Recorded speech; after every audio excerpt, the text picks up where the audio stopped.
il y avait des chevaux ici. Des chevaux, des cochons.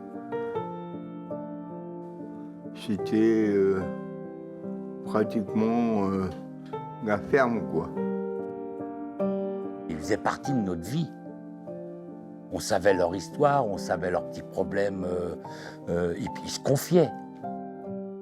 Aux portes de la ville, entouré de ses hautes murailles, se dresse un lieu chargé d'histoire. Le centre hospitalier de Plaisir, anciennement appelé Les Petits Prés. Fondé par décret en 1860, la fonction première de l'établissement était d'être un dépôt de mendicité, lieu d'isolement et de captivité. Les droits des usagers se résument à peu de choses, ce genre d'institution étant communément régie par des religieuses. Ici, les patients sont alors appelés aliénés.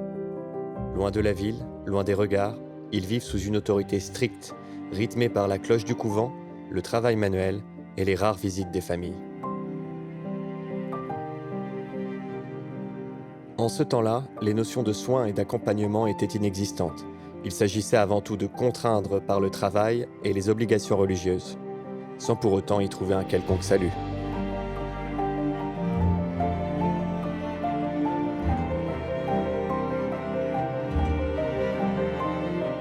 J'avais des parents, comme tout le monde, hein. J'ai demandé à être placé. C'est moi qui ai demandé. C'est moi. Parce que mes parents, maman travaillait, donc elle a travaillé à la sécurité sociale à Saint-Germain, elle était caissière principale. Papa travaillait aussi, et tous les deux travaillaient. Ce qui fait que ils étaient obligés de payer une personne pour moi me garder. Alors un jour, je leur ai dit, écoutez, vous payez déjà assez comme ça, est-ce que vous pouvez me trouver un établissement pour moi me placer? Alors ils ont trouvé Petit Pré. Alors ils ont dit, il faut faire quelque chose, il faut la placer quelque part, et puis c'est là qu'on va placer ici, au Petit Pré. En voiture, c'est mon beau-frère et ma sœur Mireille m'ont amenée. Alors je suis rentrée ici tout petite, que j'étais comme ça. Je suis rentrée à 13 ans et demi. Je suis arrivé le 19 mars 1970. Et moi, arrivée le 2 mars 65. Je suis arrivée sur le centre hospitalier de Plaisir en juin 83. Ça va faire 42 ans. Je venais travailler pour les vacances. Juste pour les vacances. Et je suis restée. La première journée que j'ai passée ici, le lendemain, je ne voulais pas revenir. Je me suis dit, il y avait quelque chose qui s'était passé. Donc mon premier jour sur l'établissement, on était accueillis par le surveillant général et il vous accompagnait sur le service. Et en m'accompagnant sur le service, il me dit « Nathalie, si vous êtes capable de tenir toute la journée sur le service où je vous emmène, vous êtes capable de travailler sur tous les services de l'établissement. » Je me suis dit « Mon Dieu, où est-ce que je vais atterrir ?» Il m'a seulement donné le nom du service, les sapins. Il m'avait envoyé à l'époque, mon responsable m'avait envoyé au sapin. C'était ma première intervention. Et la vue de tous ces résidents à l'époque, on les surnommait les petits monstres là-bas. Parce que, il y en avait qui étaient invertébrés, il y en avait qui mangeaient leurs draps. Et en arrivant sur le service, il me dit voilà, alors si ma mémoire ne me fait pas défaut, il devait y avoir une 40aine de lits. Et il me dit ce sont des handicapés physiques et mentaux. Je vous lâche à l'équipe. Au revoir. Ouais, après, c'est surtout les collègues un petit peu qui m'ont fait tenir bon au début. Ça n'a pas été facile. Et j'ai eu la chance de tomber sur une équipe absolument extraordinaire qui m'a bien accueillie, qui m'a prise en charge, qui m'a expliqué le travail. Et j'ai adoré. C'est pour ça que je suis revenue le lendemain. Voilà, ça a été compliqué au départ. On En 87, quand j'ai commencé par les services de médecine un petit peu. Voilà, c'était plus la médecine. Donc j'apprenais clairement le travail. Le monde dans cet établissement. Et pas tant de personnel, mais beaucoup plus de résidents. Et les résidents allaient et venaient dans l'établissement, à leur guise. Ça, c'est la première impression. Moi, ce qui m'avait marqué, c'était tous les espaces verts qu'il y avait dans ce centre hospitalier, habitué un petit peu au centre hospitalier de Dijon, là d'où je viens, au-dessus de Chalon-sur-Saône, qui est tout neuf, un petit peu sans âme. Et ici, lorsque j'ai mis les pieds, je me suis dit, waouh, à quel point c'est grand, à quel point c'est vert. Et comme j'étais encore très jeune, là pour le coup, ce qui m'a marqué, c'est l'accueil d'une résidente qui était aussi jeune que moi, dans un foyer qui était très, très difficile parce qu'on avait des pathologies psychiatriques chronicisées, mais c'était quand même dans un univers encore très, on va dire, presque carcéral quand même. Et où cette jeune femme arrivait, pour vous expliquer un petit peu, une fois que les toilettes étaient terminées, toutes les chambres étaient fermées et tous les résidents se retrouvaient en bas, dans une seule et même pièce. Et on avait les infirmiers, les médecins qui se trouvaient derrière une vitre, voilà, qui allaient très peu dans cette salle. Mais il y avait quand même 40 personnes ensemble qui avaient des troubles psychiques quand même assez importants. Et elle se retrouvait, cette jeune femme, dans cette situation-là. Et là, pour le coup, c'était quand même très violent, j'imaginais, pour elle. Enfin, je me mettais un peu à sa place. Je me disais, là, quand même, c'est quelque chose, quand même, qu'elle vit, qui n'est pas vivable en soi. J'ai commencé à vraiment les côtoyer quand je suis devenu vaguemestre. Le bureau du vaguemestre, c'était comme la poste. Donc il y a des résidents qui venaient chercher un timbre, il y a une résidente qui venait téléphoner parce qu'il n'y avait pas de cabine téléphonique dans l'établissement à ce moment-là, donc elle venait téléphoner à son fils. Je pense à monsieur de Beaulieu de Mercoriol, que vous avez connu, je suppose, qui venait, pour lui c'était un moment de quitter un petit peu son service, de s'asseoir et de papoter avec nous. C'était un monsieur qui avait une grande culture. Donc c'est là que j'ai commencé à rencontrer le résident. Paleski aussi, c'est un service qui m'a beaucoup marqué. C'était un service il y avait au moins un peu plus de 70 lits, que des femmes. Elles étaient toutes mignonnes, toutes gentilles. Et ce qui m'a frappée chez elles, c'est qu'il y avait un manque d'affection. Elles se collaient contre vous, posaient la tête, toujours. Ça, c'est quelque chose qui m'a beaucoup frappée. Pareil, j'avais 19 ans. Je suis arrivée dans le service, et alors ce service était un peu moche, on aurait cru vraiment un service hospitalier avec un grand couloir. J'arrive dans le service, je sais plus je crois qu'il me tend la main, et il me lâche plus la main, et il me dit c'est pas les hommes, c'est les femmes, ou je sais pas quoi, 10, 100 000 à la poche. Enfin, il avait des ritournelles qui répétaient tout le temps, et il me lâchait pas, et moi bonjour, parce que j'avais rendez-vous, je devais venir rencontrer l'équipe ou le chef de service, et il me tenait la main, et 10, 100 000, et machin, et je savais pas comment m'en dépêtrer. Parce que j'avais pas après ça, vous le voyez plus, parce que vous voyez les personnes en ce qu'elles sont, et vous voyez plus leur particularité ou voilà, leur handicap. Le silence, la contrition et le labeur étaient leur quotidien. Quotidien dicté par l'intransigeance de leurs gardiennes, les religieuses. Il y avait les sœurs, il y avait les religieuses, il y avait Sœur Victoire, Sœur Céline, Sœur Providence, qui étaient toutes aux hirondelles. La journée, c'était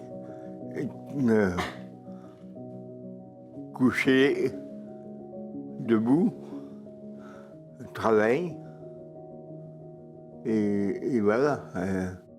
Les règles principales, c'était aller à la messe et faire tout ce qui est religieux. Si vous refusiez d'aller à l'église, alors vous étiez très très mal vu. Ah oui. Oui. C'était dur. Oh là, puis il fallait pas dire des gros mots. Si on disait un gros mot, alors là, on se fait ping. Elle nous interdisait beaucoup de choses. Elle nous interdisait de parler aux filles. Les filles n'avaient pas le droit de nous parler. Interdiction. Absolue. Moi, je me suis permis de parler à des filles. il nous arrivait des trucs comme ça, il nous mettait en blanc. C'était la punition, il nous mettait en blanc pendant 1 mois. Interdiction de sortir. Une fois c'était 15 jours, et puis l'autre fois, bon, c'était 30 jours, une semaine, 1 mois. Non, il n'était pas gentil. Serviteur en plus. Ah non plus? Ouais, non. Toutes les religieuses qui étaient, ils n'étaient pas gentils avec moi. Le seul témoignage que je peux apporter avec l'époque des sœurs, c'est par les résidents qui travaillaient dans mon atelier. Eux m'ont raconté leur histoire avec les bonnes sœurs. Bon, peut-être, oui, certainement qu'il y en avait qui étaient gentils, mais enfin, la plupart du temps, c'était sévère quand même. Hein. Ils n'avaient pas une bonne opinion des bonnes sœurs. J'avais 21 ans. J'avais une sœur qui me disait ça, tu vas pas vivre longtemps, tu vas mourir un peu longtemps. C'est pas gentil ce qu'elle me dit. Parce qu'elle m'a tapé. Qui ça? Sœur Marie-Madeleine. Parce que madame, ça y plaît pas quand je vais aller voir ma copine qui est partie. Elle m'a pris ça, et puis elle m'a étouffé. Elle m'a cassé le nez et j'ai saigné du nez. C'était cohérent, hein, ce qu'ils disaient. Ils avaient leur tête, attention. Nous racontaient un petit peu comment ils... Alors, ils étaient maltraités aussi, hein, parce que quand on les entendait parler, par moments, on avait même du mal à croire ce qu'ils nous racontaient. Hein. Ça relate une part de vérité, quelque part. Je veux dire, ce que le témoignage de cette résidente, j'ai envie de dire, confirme un petit peu tout ce qu'on a appris pendant ces années, quoi. Où c'est que par moments, on pouvait douter, mais d'avoir entendu ça... on se dit, oui, ça a réellement existé, quoi. Je suis arrivée en 83, c'était encore dans la mémoire, enfin, on en entendait parler surtout par les résidents. Entre autres, Paleski, ce genre de... les framboisiers, les résidents, plus par les femmes que par les hommes. Je sais pas, question de pudeur ou je sais pas. Je me faisais souvent punir parce que j'aidais beaucoup. Et pourtant, dans l'évangile, c'est marqué aimer son prochain comme soi-même. Eux, ils n'appliquaient pas l'évangile. Hein. Mais c'est vrai qu'ils ont quand même vécu beaucoup avec les bonnes sœurs. Hein. Alors, elles n'ont pas fait que du mauvais, ces femmes, faut pas non plus... Mais c'était quand même réglementé. Et puis les directeurs, à l'époque, ils avaient une position qui était différente aussi. Ils vivaient dans l'établissement. Donc le directeur connaissait, pas tous les hébergés, mais enfin une grosse partie, et il y avait un respect. Et je pense que les résidents s'étaient résignés. Les pensionnaires, à l'époque, ils étaient résignés. C'était comme ça, et puis voilà. Puis au fur et à mesure du temps, c'est comme ça. Les sœurs, elles devaient faire respecter, on le voit dans les règlements, des règles sur l'hygiène, voilà, sur le respect de la vie en collectivité, enfin voilà. Donc elles étaient très autoritaires pour la plupart, et c'était la manière de manager, j'ai envie de dire. Il y avait des punitions. Si je me faisais gauler, sauter par le rideau de la cuisine, tac, rapport. Alors 15 jours, des fois. Et la plus grande punition, c'était 5 d'un mois. Lorsqu'on avait fait, on est sorti avec une fille ou quelque chose comme ça, on ne pouvait plus sortir du tout. Non. Ça, c'est un problème, un petit problème. Parce qu'à chaque fois que j'allais à la fenêtre, il y en avait une, la surveillance générale, là. Elle était avec ses jumelles, puis hop, elle téléphonait au sort. Alors elle dit, monsieur Papo, faut partir tout ça. Je dis non, je reste là. C'est connu comme ça, c'est connu comme ça. C'est si avec Roméo. Les punitions, c'était souvent une fois par mois à la pension, parce qu'ils venaient chercher leur pension en entier, et donc ils étaient sous. Et le lendemain, tout le monde était en pyjama. Mais il y avait beaucoup de gens qui buvaient. Ils buvaient pour oublier tout ce qui se passait, et alors ils buvaient beaucoup. Oui, ils sortaient et ils prenaient... Ils en avaient marre de punir. C'était tous les jours. Et puis même, il y avait un infirmier. Quand le mec il était agressé pour bourrer, il prenait une serviette mouillée, puis paf! Ah oui. Puis il y avait le mitard en plus. Ils les enfermaient là-dedans, puis pour sortir, tiens, coucou. Parce qu'elle ne voulait pas manger, et puis elle a tapé. Elle a tapé sur Victoire, elle a tapé sur Marie-Madeleine, sur Providence. Elle a tapé. Et les infirmières sont venues, elle apporte une grande seringue et ping, sur les fesses. J'étais là. Mais moi, je n'ai pas été au cachot. Très sévère. En bas, il y a des cachots. Quand vous descendez en bas, au sous-sol, il y a des cachots avec des grilles. J'ai évité les cachots. Parce que après ils t'enferment, t'as pas de lumière. Hein. C'est tout noir. Et c'est tout. Attaché toute une nuit sur un lit. Derrière ces murs épais, à l'abri des regards, subsistent des vestiges d'un autre temps. Des portes de bois usées par les années, marquées de stigmates. Une manière de contenir, de faire taire les crises, de briser les élans de révolte. Le résident pouvait y être enfermé seul parfois pendant des heures, des jours, avec pour unique compagnie le silence et l'obscurité. Sur ces portes, on peut encore deviner l'empreinte du passé. Des griffures, des coups portés par la rage ou la détresse, des marques silencieuses d'une douleur qu'on ne voulait ni entendre, ni comprendre. Aujourd'hui, ces cachots ne sont plus utilisés, mais ils demeurent, témoins muets d'une époque où la folie effrayait plus qu'elle n'était comprise.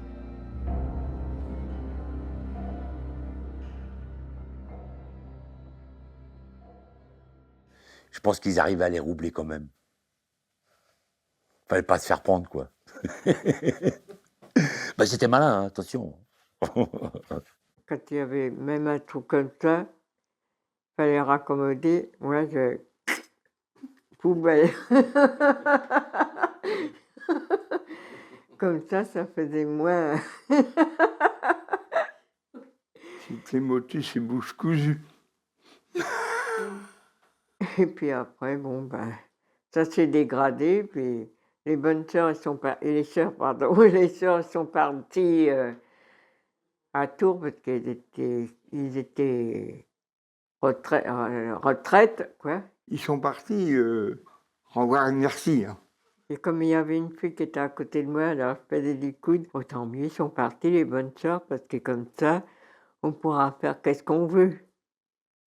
Elle m'a répondu, oh oui. On commençait à en avoir un peu marre, quoi. On était tranquilles qu'il n'y avait pas les sœurs. J'ai dit, bah, on débarras. Oh, pas pareil, hein. Ils nous laissent aller où qu'on veut. Hein. Ils nous laissent complètement libres. Hein. Mais avec les sœurs, tiens, coucou. Apparemment, les garçons étaient plus libres que les filles. Ceux qui ont souffert le plus, ce sont les filles. Les filles, ils ont beaucoup souffert. Ils faisaient de tout. Il avait les carreaux, ils ciraient les marches, les escaliers. Il fallait que tout soit propre, que tout soit impeccable. C'est pas possible. Pas possible. Les sœurs, ils sont parties. Oh bah tant mieux. Allez hop, on fait le grand tour. Oui, il y a eu de la souffrance, très certainement. Mais il y a certains quand même qui gardent des bons souvenirs d'une chaleur quand même. Elles étaient là aussi et elles vivaient aussi dans l'établissement. Donc malgré tout, il y avait une présence. Après, il y avait des interdictions, ça c'est sûr que la mixité, la joie, les fêtes, c'était peut-être pas trop... voilà, on allait plus à la messe ou à l'ouvroir que... Mais elles étaient quand même très présentes. Et il y avait les sœurs, c'était là comme gentilles quand même. En fait. Oui. Oui, il y en avait les gentils, oui, c'est ça. Au niveau des mémoires, pour certains résidents anciens et certains professionnels qui sont là ou qui sont à la retraite aujourd'hui, là, pour le coup, il y a eu des réelles blessures par rapport à des actions à l'époque.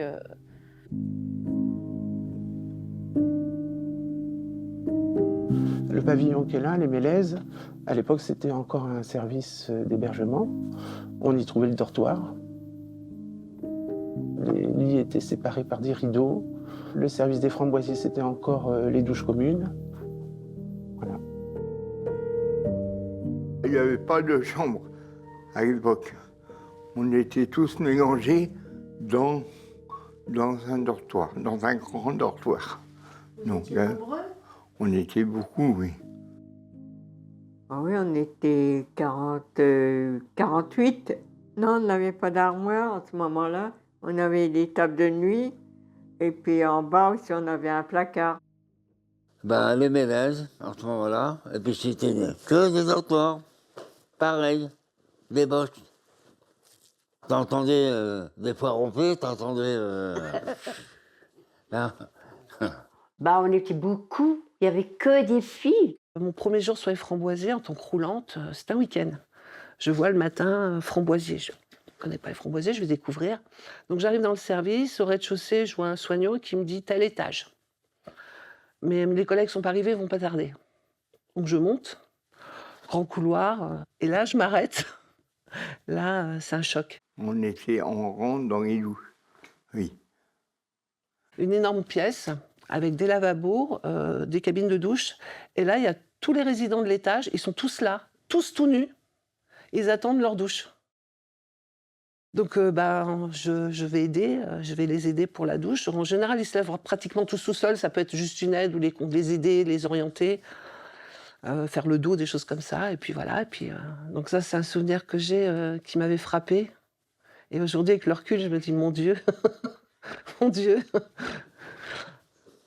Parce que quand il pleuvait, il faisait, on craignait. Il fallait faire toute la route pour aller aux douches, parce qu'il n'y avait pas de douche aux Mélèzes en ce moment-là. Si, il y en avait, mais bon, une douche. Alors donc je m'aperçois qu'en fait, c'est normal. Je trouve ça étrange, mais j'ai 19 ans, c'est en 83. Je me dis, peut-être que c'est moi qui me trompe.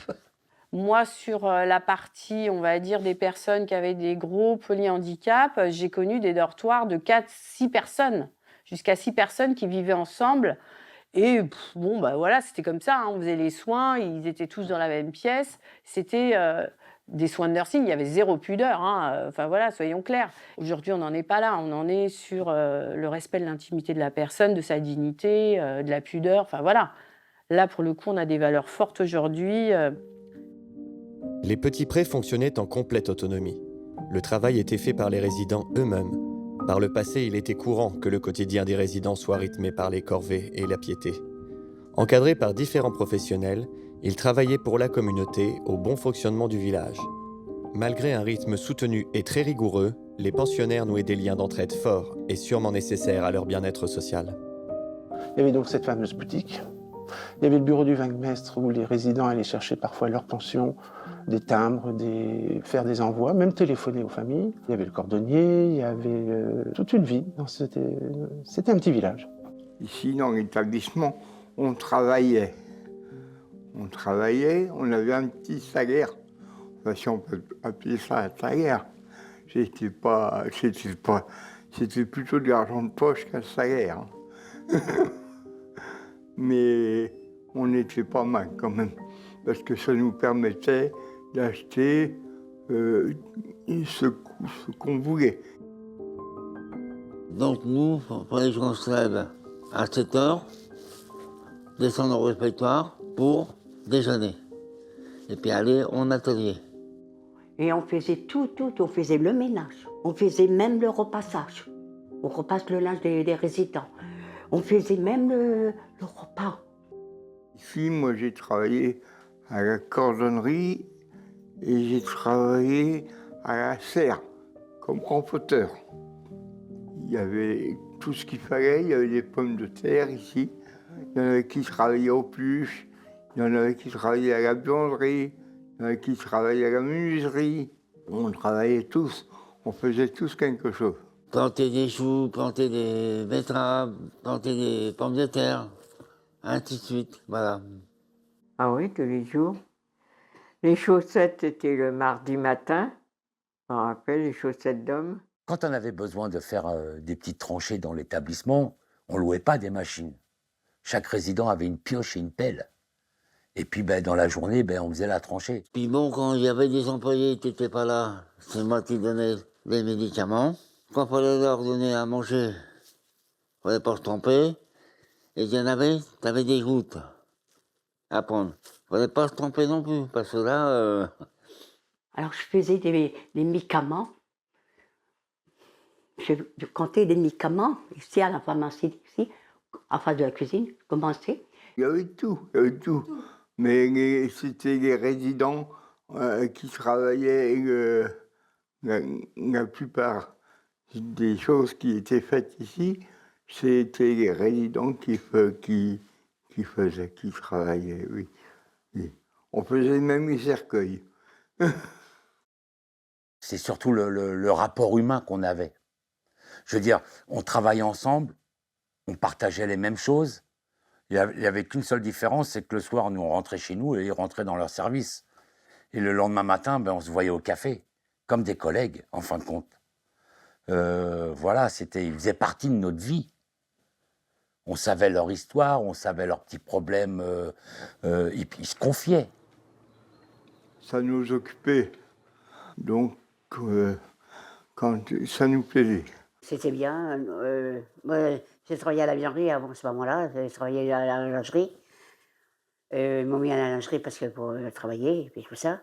Et après, j'étais chez les personnes à travailler En dehors. en dehors de la maison. Quand les sœurs sont parties, ils sont passés et puis ils ont dit tiens, on vous doit tant parce que les sœurs vous ont retenu tant d'argent. Ce qui revient quand même, c'est qu'au final, ils aimaient bien travailler parce qu'ils avaient l'impression de se sentir utiles. Et quand on leur a supprimé du jour au lendemain, oui, ça les a marqués. Ça les a marqués parce qu'ils se sentaient plus utiles. C'est une bonne chose dans le sens où ils n'étaient plus exploités. La bonne chose, elle est là. On peut faire un parallèle quand même sur de l'exploitation des personnes. Le fait qu'on leur dise « tu n'as plus besoin d'aller travailler », ça permettait aussi de leur laisser un libre arbitre sur ce qu'ils souhaitaient vraiment faire. Donc c'était un peu les restes de l'hospice qui étaient là et puis petit à petit ça a disparu et c'est bien normal. Dans les années 90, s'opère un véritable tournant avec l'arrivée progressive du médico-social. Les droits des résidents sont alors considérés sous un nouvel angle. La discipline par le travail et la rigidité religieuse laissent place au fur et à mesure à l'accompagnement personnalisé et à l'écoute des besoins humains. Les reliquats archaïques du temps des hospices s'effacent au profit du soin et de la dignité. Alors on appelait les pensionnaires avant ceux qui étaient dans les dépôts de mendicité ou après les années 70 lorsque les religieuses sont parties. Aujourd'hui, les résidents, les personnes accompagnées, elles sont vraiment dans le soin, dans l'accompagnement. Alors c'est vrai qu'on les propose des activités occupationnelles, mais c'est toujours en lien avec leur prise en charge. En fait, dans cet établissement, quand j'ai commencé, il n'y avait pas du tout la filière éducative. Il n'y avait vraiment que la filière sanitaire, à savoir aide-soignant, infirmier. J'ai souhaité faire la formation d'aide-soignante. J'ai été donc diplômée aide-soignante. Et quand je suis revenue, c'était en 1994, je suis revenue dans un nouveau contexte où l'établissement, du coup, accueillait de nouveaux professionnels, éducateurs spécialisés, accompagnements médico-psychologiques, les AMP qui sont devenus aujourd'hui des accompagnants éducatifs et sociaux, et donc des cadres socio-éducatifs. Avant, il n'y avait que des cadres sanitaires. Donc j'ai choisi de travailler dans les services où il y avait ces nouveaux professionnels. Pour moi, le plus grand changement, ça a été donc en 1996 le directeur Marie-Paul Morin par rapport aux résidents, aux patients. Ça a été un bien pour eux et à la fois, ça a été catastrophique. Parce que cette transition a fait que on leur a changé leurs habitudes, on les a enlevés de leur atelier occupationnel qui était avec nous, et puis on leur a mis dans des ateliers, alors je vais être cruel quand je vais dire ça, hein, mais à coller des graineries pour faire une fleur, on les a retirés de leur ancienne structure pour mettre dans des nouvelles structures, plus modernes. Ça, c'était un bien, mais pour eux, ils l'ont mal vécu. C'est comme si vous disiez aujourd'hui à une personne âgée qui a toujours vécu dans sa maison, même si elle est délabrée, vous la retirez, vous la mettez dans un 5 étoiles, ben, cette personne elle risque de mourir parce que vous l'enlevez de sa vie, quoi, de son cocon familial, de son cocon, c'est qu'elle a vécu, ses souvenirs, tout. Ça a été terrifiant pour eux, je trouve. Même ici, ça va être démoli. Tous les vieux bâtiments, ils vont être démolis. Comme ça va faire un beau parking pour mettre les voitures. J'ai les souvenirs du déménagement de la maison de retraite des Hirondelles, où c'est que derrière, il y a eu une casse. Ils se laissaient mourir. Quand il y a eu le personnel, ça a évolué déjà à 100%. Je le dis bien à 100%, parce que ça a amélioré des choses. Parce que le personnel cherchait à nous sortir, pour aller en montagne. Combien de séjours ont été faits où le résident est sorti, a vu la mer pour la première fois? Quand un résident vous dit « J'ai vu la mer, Nathalie, j'ai vu la mer », vous voyez dans son visage qui rayonne, ça c'est des belles images, ça c'est des beaux souvenirs. Ici, maintenant, on peut sortir, on est libre. Quelque part, c'était un bien. Fini les dortoirs avec les lits métalliques, avec des rideaux qui séparaient les lits. Je veux dire, voilà, ça s'est modernisé. Je veux dire, c'était un bien, quand même. Il ne faut pas dire que tout n'a pas été négatif. Les douches individuelles, l'intimité de chaque patient résident qui a été pris en compte. Mais ce changement brutal, c'est un changement qui a été trop brutal. Ça a eu des conséquences. On a construit des nouvelles maisons d'accueil où chaque résident, du coup, a eu sa chambre, son cabinet de toilette. Donc ça a apporté effectivement un grand confort et un respect quand même de l'intimité de la personne. Que vraiment cet établissement, il a évolué énormément. En 98, donc, se sont ouverts les nouveaux bâtiments du foyer d'accueil médicalisé de l'autre côté de la rue. Et là, pour le coup, les résidents là, des 40 dont je vous parlais, qui étaient tous, alors qui vivaient soit à 2, soit à 3 dans des chambres, ils se sont retrouvés avec des chambres individuelles. Là, pour le coup, c'était une vraie qualité de vie qui arrivait. Déjà, rien que pour ça. Mais en même temps, ça a broyé, je dirais, cette communauté, cette vie commune. Parce que le médico-social, justement, on en parlait aussi, les résidents travaillaient dans l'établissement, au jardin, à la mécanique, en cuisine, à la menuiserie. Quand on faisait un bon pour avoir un dépannage en menuiserie, c'est un résident qui arrivait avec sa caisse à outils et qui faisait le boulot. Hein. En blanchisserie, les filles, elles faisaient des journées comme nous autres.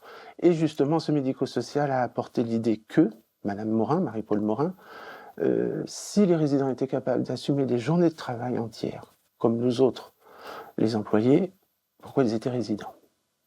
Donc, petit à petit, on aura supprimé ces tâches et c'est devenu l'occupationnel. On ne peut que voir des améliorations, même si on s'attache souvent à l'histoire de l'hôpital, mais c'est aussi cette évolution, ce progrès, l'innovation à prendre en compte. Et c'était une directrice en ce moment-là, c'était Madame Morin, et c'est elle qui nous a fait sortir. Ils ont acquis une certaine autonomie. Ça, c'est important pour eux, l'autonomie. Bon, après, ils sont sous tutelle, hein. Il y a toujours quelqu'un qui a un œil dessus, je veux dire. Mais je pense que pour eux, ouais, c'est l'autonomie. Ouais. On est passé, je vous disais, d'un système autarcique avec les murs d'enceinte où les gens devaient demander la permission pour sortir quand même, a un système où on est ouvert sur l'extérieur et bon, les résidents, certains ne demandent pas forcément la permission de sortir dans le sens où ça fait partie de leur projet, de leur autonomie, et puis voilà. C'est mieux maintenant. C'est mieux, oui. Oui, Oh oui, c'est mieux maintenant, c'est mieux qu'en arrière. Hein. Parce que pour aller rentrer à l'heure, si tu n'étais pas rentré à l'heure, la grille était fermée. Oui, je me passe autour. On est mieux maintenant parce que bon, Oh oui, voilà. on est libre, on est plus libre. Une balade dans l'établissement, ça, on aimait bien faire ça. D'autant plus qu'on avait un poulailler dans l'établissement. Alors ça, tout le monde adorait aller au poulailler. On nous disait, on va au poulailler, on va au poulailler. Alors hop, on partait au poulailler. Voilà, c'était une petite sortie, ça faisait du bien à tout le monde. Et ça, c'était bien. Le premier jour que j'étais arrivée, j'ai dit, il y a des poules ici. Il dit, oui, mais on s'est défendu d'y aller. Ah merde, que dire, mais comme ça, sans dire le gros mot vraiment. On dit parce que c'est dommage, parce que j'aime bien les plumes et puis j'en voudrais. Ils ont tout, et parce que ils ont tout enlevé, parce qu'il n'y avait personne qui s'en occupait. Puis quand il y avait des plumes, j'avais une gaule, et puis allez hop. Allez. Moi, tu sais, ce qui m'a marqué, c'est quand un jour, dans le service, je reçois une note et je lis et je vois en bas « Service clientèle ». Je dis « Ça vient pas de l'hôpital, ça !» Quand j'ai vu « Service clientèle », j'ai été choquée. Je dis « Des clients ?» Bah oui, paye, c'est des clients. Et ça a été un tournant aussi. C'était des pensionnaires. Après, c'est devenu des clients. Ensuite, ça a été des résidents. À un moment donné, on nous a dit, il ne faut plus les tutoyer. Le décret de 2022 portant sur le Conseil de vie sociale, où on nous recommande d'appeler nos résidents, nos usagers aujourd'hui, et d'utiliser le terme de personnes accompagnées ou de personnes accueillies. Moi, les anciens, ils m'ont connu, j'avais 18 ans. Eux, ils en avaient peut-être 35. On s'est connus en boutique, quand je tenais la boutique. On s'est connus quand je faisais la cafette. Là, ici, c'était mon bureau. Je leur donnais leurs sous. Madame Intel, quand je l'appelais, elle ne répondait pas. Hein. Ginette, oui. Ginette, elle venait chercher ses sous. Bon, ben, j'ai continué à leur dire tu. Et puis, eux, ils me tutoient aussi. Hein. On avait une relation vraiment très, très particulière. Elle est peut-être nécessaire, hein, cette distance. Voilà. Mais c'était difficile à l'époque de la tenir. Toi, par exemple, tu parlais d'animation tout à l'heure. S'asseoir et parler avec un résident, pour moi, ça fait partie de l'animation, en gros. Être assis et le laisser parler, l'écouter. T'en as qui ont beaucoup de choses à dire et c'est toujours très intéressant. On nous écoute beaucoup. Le personnel, il est top aujourd'hui. Oui. Et puis, je suis bien content aussi, maintenant, qu'on fait des choses, des ateliers, gentiment, puis bon, bah voilà.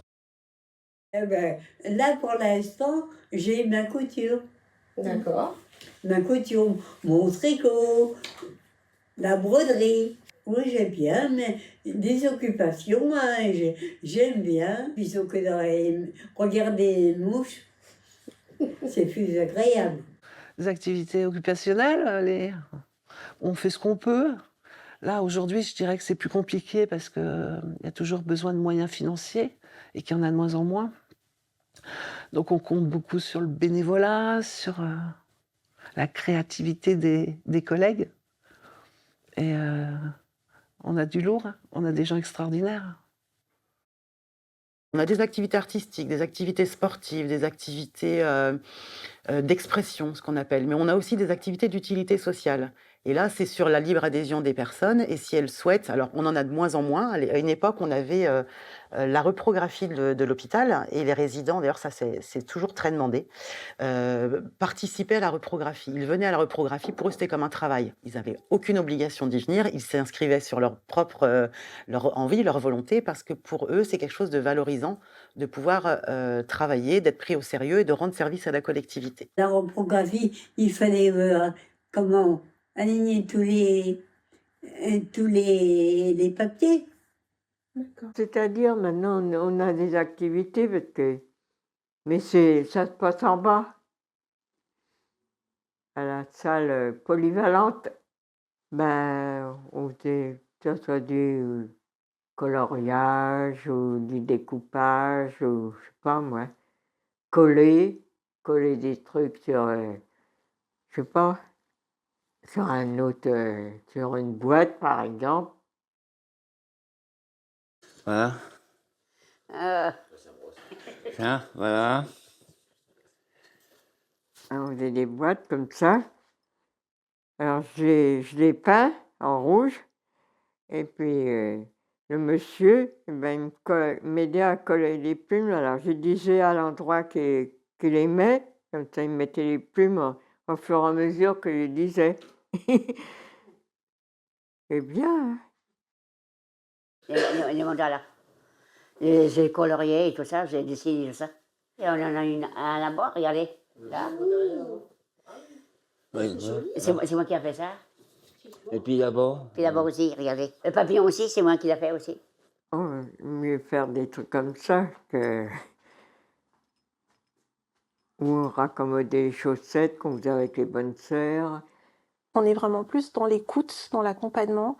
Pour ceux qui peuvent participer au groupe de travail, on les invite aux réunions de groupes de travail et on travaille plus avec les représentants des usagers et ce qu'on appelle aussi les médiateurs santé-pairs. Cet été, par exemple, on a fait notamment avec Mirindra, dans le cadre de la maison des usagers, on a fait une exposition. Donc il y a une collègue qui a eu un atelier, on va dire créatif, et ils avaient créé des tableaux avec des pochoirs, et c'était l'illustration de sports adaptés. Donc on pouvait voir par exemple des personnes comme en ombre chinoise avec des pochoirs. En fait, nous, on organise des événements mensuels qu'on appelle les rendez-vous de la MUSA. Des fois, ça peut être des conférences, ça peut être des débats, ça peut être une permanence, mais ça peut aussi être des événements comme le sport, un droit pour tous qu'on a organisé avec le service animation. Quand ce médico-social est arrivé, on les a donc mis par petits services. Alors c'est beaucoup plus humain, c'est beaucoup plus certainement réconfortant. Je ne sais pas si c'est bon mot, mais enfin. Mais ça a cassé ça. Il y a des résidents qui nous l'ont dit. Plus de voyages en groupe, plus de voyages tous ensemble. Il n'y avait plus que 6 résidents et 3 accompagnateurs. Cet établissement, il a une histoire tellement importante dans le sens où moi j'ai connu aussi le monde, comme on dit, un petit peu asilaire. Et les relations étaient, comment dire, des professionnels envers les résidents, elles étaient aussi sur un plan amical.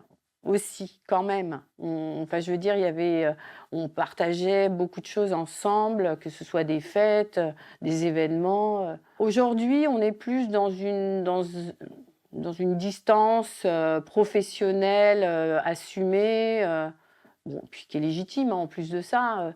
Alors moi, j'ai plutôt un regard neuf et j'ai beaucoup d'espoir. Parce qu'aujourd'hui, on a la charte des droits des usagers, on écoute les usagers, on les sollicite dans leur prise en charge. Tout est mis en œuvre en fait pour que leurs paroles soient écoutées, soient entendues. Et dans plusieurs projets que nous mettons en œuvre sur l'établissement, on associe en fait les usagers à ces projets-là.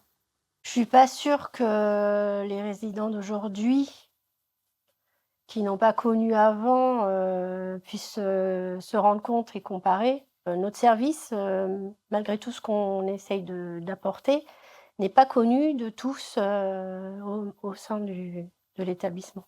Le service des relations avec les usagers, c'est un service qui est garant des droits des usagers. Il existe pour écouter les usagers, pour les accompagner, pour les orienter, mais aussi pour proposer des actions correctives. Donc ce service, il gère tout ce qui est opérationnel, mais il est adossé en fait à ce qu'on appelle la commission des usagers. Quand j'ai vu arriver les tableaux sur les murs avec cette charte installée dans les tableaux partout, dans tous les services. Et là, ça a été un tournant. Je me suis dit, ah, on s'intéresse enfin. On intervient aussi par l'analyse des plaintes et réclamations, mais aussi des questionnaires de satisfaction, c'est-à-dire qu'on va recueillir la parole des usagers et les analyser pour proposer des actions correctives. Parce que chaque personne, chaque individu a un vécu particulier et la prise en charge peut être personnalisée et peut être individualisée.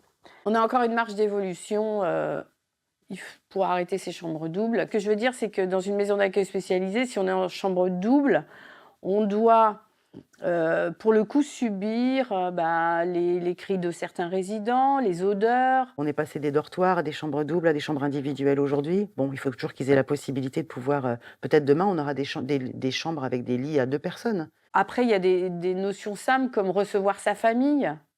Dans un lieu intime, quand on est en chambre double, ça pose problème et pour la personne qui reçoit et pour celle qui subit, parce que on n'a pas forcément envie d'avoir la famille du voisin. Effectivement, nous, on aurait tout un travail à faire de se rapprocher des familles ou de donner la possibilité aux familles de se rapprocher de nous, en tout cas. Ouais, ça, ce serait bien. Parce qu'elles sont demandeuses, mais elles sont souvent demandeuses d'activités, par exemple, qui disparaissent. Une activité s'arrête, leurs proches, leurs frères, leur enfant va demander, il n'y a plus l'activité machin, donc ils vont être dans la demande d'activité.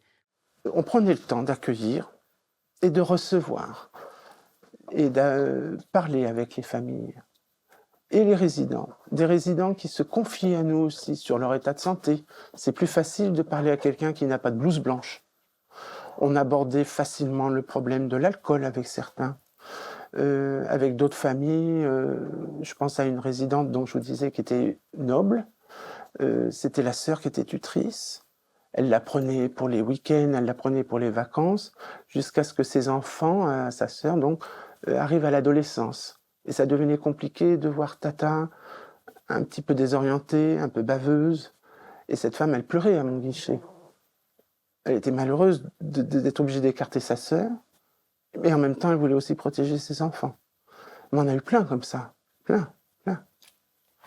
Oui, et que c'est nécessaire de prendre en compte aussi la famille qui connaît bien son proche. Il faut cette alliance entre la famille, les patients et les résidents, les personnes accompagnées et l'institution. Ce qui n'était pas le cas auparavant. C'est pas facile de placer son parent.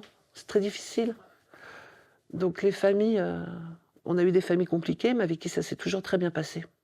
Après, on a des familles qui sont très, très, très exigeantes, peut-être parce que très, très culpabilisées aussi d'avoir placé le proche dans un établissement, ce qui est toujours dramatique de toute façon. Parmi les changements notables de l'établissement, la question de la nourriture a toujours eu son importance pour les résidents.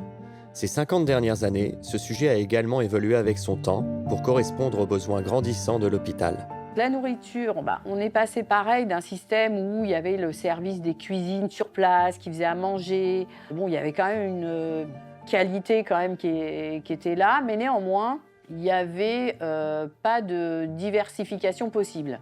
Donc soit on aimait ce qu'il y avait au menu, soit on n'aimait pas. Bon, si on n'aimait pas, on mangeait pas. Enfin voilà. Pour le repas, c'était mal. On mangeait toujours pareil. La nourriture, elle venait des champs, elle venait de l'élevage des animaux. Il y avait quand même tout sur place. Donc forcément, ça avait une qualité gustative qu'aujourd'hui, on ne retrouve pas. Même si ça pourrait être mieux, bien sûr, mais on est quand même dans une collectivité, on n'est pas à la maison. Les repas, c'était plus meilleur que maintenant, parce que maintenant, c'est dégueulasse, qu'on pourrait dire. C'est vrai, sans être mal poli. Avant, c'était fait ici, mais c'était meilleur. Mais maintenant, c'est acheté dans des machins, je sais pas, dans des barquettes ou je sais pas quoi. Maintenant, aujourd'hui, clairement, c'est le service des diététiciennes qui passe à l'admission de la personne, qui viennent voir les résidents pour leur demander leur goût et leur non-goût. Aujourd'hui, c'est des diététiciennes. Il y a des régimes dans le temps, il n'y avait pas de régime. Moi, j'ai connu des résidents qui régulièrement, aujourd'hui je veux des carottes, demain j'en veux plus. Enfin, donc à chaque fois on appelait la résidente, la diététicienne, on lui disait tu peux voir Madame X, elle allait la voir et puis elle tenait compte de toutes ces remarques. Donc elle disait bon, pendant 3 mois elle ne mangera plus de carottes, elle n'avait plus de carottes. Puis 3 mois après elle disait bon, ça fait longtemps que j'ai pas mangé de carottes. Bon, on va rappeler la diététicienne. L'aspect sanitaire, où faut pas manger trop parce que si tu grossis trop et ceci et cela. Enfin bon voilà, il y a tous ces critères qui rentrent en jeu et qui sont un petit peu difficiles parfois à supporter pour certains résidents aussi. Bah, par exemple, Monsieur Papeau. Monsieur Papeau, il fallait surtout pas lui donner une banane. Il était allergique à la banane, ça lui donnait de l'œdème de Quick.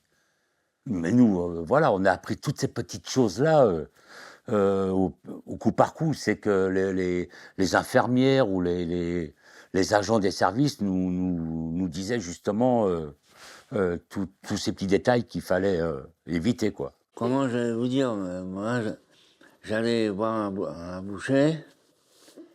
Il dit attends, je vais te couper 2 beefsteaks et tu les emmènes. On avait un machin exprès pour faire cuire. Ça plaisait pas à tout le monde, mais bon. J'ai toujours entendu parler les résidents et les familles se plaindre de la nourriture. Je crois que ça ne changera jamais. Honnêtement, je trouve que l'établissement fait ce qu'il faut, essaie de faire ce qu'il faut pour améliorer. Mais les défis restent nombreux. Entre exigences croissantes, ressources limitées et idées reçues, l'espoir reste malgré tout vivant. Chaque pas vers une prise en charge plus respectueuse de l'humain est une victoire.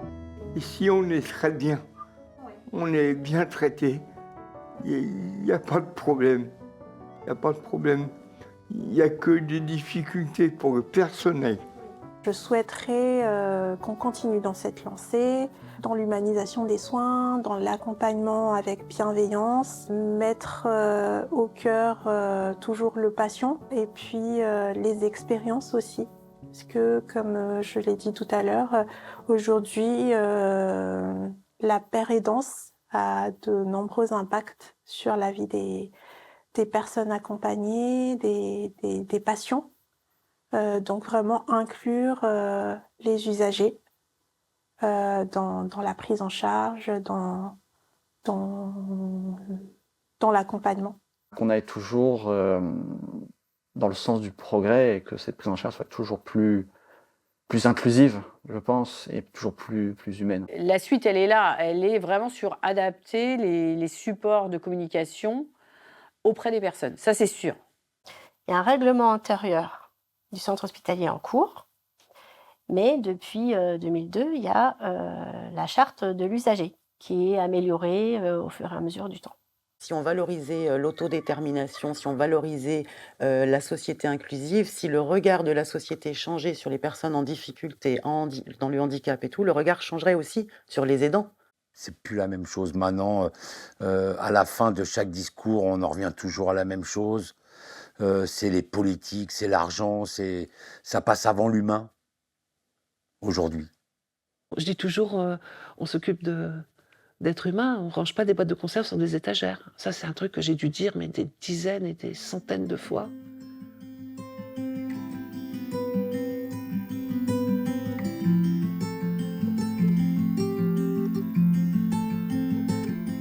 Je voudrais que ça redevienne comme au début, c'est-à-dire qu'on mangeait avec le personnel. Avant. Ici, on mange avec le personnel. Maintenant, c'est fini. Les trucs de Noël, c'est séparément. Et avant, on mangeait tous ensemble. On nous regroupait et on mangeait tous ensemble. C'était vraiment la fête. Aujourd'hui, non. Aujourd'hui, on mange chacun dans notre coin. Quand j'étais à l'association, effectivement, on avait 5 thèmes par an. La galette, le feu de la Saint-Jean, le carnaval au printemps. On faisait la Sainte-Catherine. C'était facile avec nos résidentes. Et puis Noël. Chaque secteur fait un petit peu sa fête de la musique. Enfin, surtout sur notre secteur, là, pour le coup, médico-social, il y a une date qui est définie, il y a un goûter amélioré, et puis il y a souvent voilà, un groupe qui est financé pour venir faire des prestations sur différents endroits. Et c'est vrai que la plus grande fête que l'on faisait à l'époque, c'était le feu de la Saint-Jean. Parce que là, tous les corps de métier de l'hôpital participaient, autant les jardiniers que les cuisines, que les soignants. Tout le monde venait, tout le monde était là. Les cuisines, c'était un boulot fou pour nous préparer des repas pour ceux qui ne peuvent pas manger, hein, normalement, donc les mixer. Et tous les soignants, vraiment, les soignants accompagnaient les résidents, même les plus difficiles à manipuler. Et le lendemain matin, tout le monde était là, hein, pour démarrer. Ça, il n'y a plus. Non, c'est fini. Ah oui, il n'y a plus la Saint-Jean, le carnaval, on connaît tout ça. Avec monsieur... Oh oui, c'était bien. Oui, oui. Oui, parce que nous, on participait, moi je participais à faire les lianes, parce qu'il fallait faire attention pour ne pas se brûler. Les bons souvenirs, c'est avec Thierry. Voilà. On m'a demandé souvent, bah quand même, ça fait des années que tu es là. Enfin voilà, c'est vrai. Et comment c'est possible d'avoir fait toute ta carrière ici? Parce qu'il y a beaucoup de gens maintenant, on passe d'un endroit à un autre. Mais en fait, cet établissement, il a tellement changé et il est tellement chargé d'histoires différentes que finalement, moi aussi, mon parcours, il a été vraiment... Je me suis jamais ennuyée ici, en fait. Je regrette pas d'être resté, en fin de compte, parce que j'ai vécu quand même 40 ans formidables, avec des valeurs humaines, quoi. J'ai connu ces valeurs humaines aussi bien avec mes anciens collègues que les résidents. Ce côté familial, ouais, je regrette pas d'avoir servi dans la fonction publique hospitalière pendant 40 ans. Moi, je dis à la génération d'aujourd'hui, je dis respectez-vous, aimez-vous les uns les autres. C'est pas dur. Les gens m'appellent leader des jeunes, il y en a même qui m'envient, mais ils ne savent pas dans la vie combien tout seul je suis. Je cherche une fille qui serait mienne, mais comment faire pour la trouver? Les gens s'en vont, les gens m'entraînent, je ne sais où aller. Mais par les rues je figne, tout seul de ville en ville, je cherche une roue qui court toujours. Il me faut rire et danser, puis le spectacle est terminé. Pourtant je cherche tout simplement l'amour. Quand une fille sur moi se jette, quand s'éteignent les projecteurs, alors sur moi elle se jette et baigne dans mon cœur, et baigne dans mon cœur.